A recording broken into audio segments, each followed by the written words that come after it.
bahwa cerita di Magelang tersebut tidak ada. Itu hanya ilusi. Ferdy Sambo akui kejadian di Magelang hanya ilusi, diungkap anak buah di BAP. Terdakwa Ferdy Sambo menyampaikan bahwa sebenarnya tidak ada masalah yang terjadi di Magelang. Terdakwa Ferdy Sambo mengaku cerita kejadian pelecehan yang disebut menimpa istrinya Putri Chandrawati tidak ada alias hanya ilusi. Hal itu diungkap Kepala Subdirektorat 5 Tindak Pidana Tertentu Bareskrim Kombes Sugeng Putut Wicaksono dalam BAP yang dibacakan Jaksa Penuntut Umum dalam sidang lanjutan kasus pembunuhan Brigadir Yosua pada Kamis 29 Desember kemarin.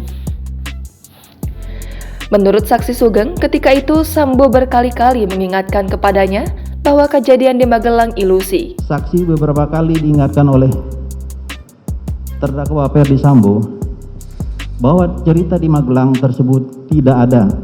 Itu hanya ilusi. Selanjutnya, kata Sugeng, ia kembali dipanggil ke rumah Sambo pada 21 Juli untuk membicarakan peristiwa di Magelang. Yang dimana terdakwa Ferdy Sambo menyampaikan bahwa sebenarnya tidak ada masalah yang terjadi di Magelang. Semua cerita terkait peristiwa yang terjadi di Magelang tidak ada. Menanggapi hal tersebut, Sambo pun menjelaskan apa yang terjadi saat itu. Kata Sambo, peristiwa di Magelang sengaja ditutupi atau disebut ilusi karena ditakutkan berdampak buruk terhadap Putri Chandrawati. Keterangan kepada pemeriksa Porpos itu mereka sudah menjelaskan kejadian Magelang, kemudian saya setelah bertemu mereka baru menjelaskan bahwa jangan ceritakan kejadian di Magelang karena itu akan membawa hal yang buruk terhadap istri saya apabila diketahui oleh orang. Terkait kasus ini, Ferdy Sambo, Putri Chandrawati, Richard Eliezer, Ricky Rizal, dan Kuat Ma'ruf didakwa secara bersama-sama telah melakukan pembunuhan berencana terhadap Yosua. Dalam dakwaan jaksa, Richard Eliezer menembak Brigadir J atas perintah mantan Kepala Divisi Propam kala itu, Ferdy Sambo. Peristiwa pembunuhan Yosua disebut terjadi setelah cerita Putri Chandrawati yang mengaku dilecehkan Yosua di Magelang.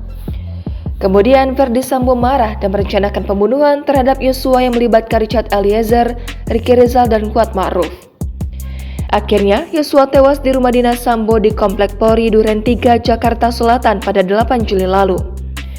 Atas perbuatannya, kelimanya didakwa melanggar pasal 340 KUHP, subsidiar pasal 338 KUHP, Junto pasal 55 ayat 1 ke 1 KUHP, Junto pasal 56 ke 1 KUHP.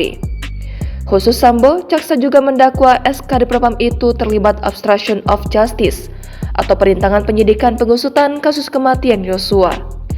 Ia dijerat dengan pasal 49, Junto pasal 33 subsidiar pasal 48 ayat 1, Junto pasal 32 ayat 1 Undang-Undang ITE nomor 19 tahun 2016 dan atau pasal 233 KUHP subsidiar pasal 221 ayat 1 kedua, Junto pasal 55 KUHP.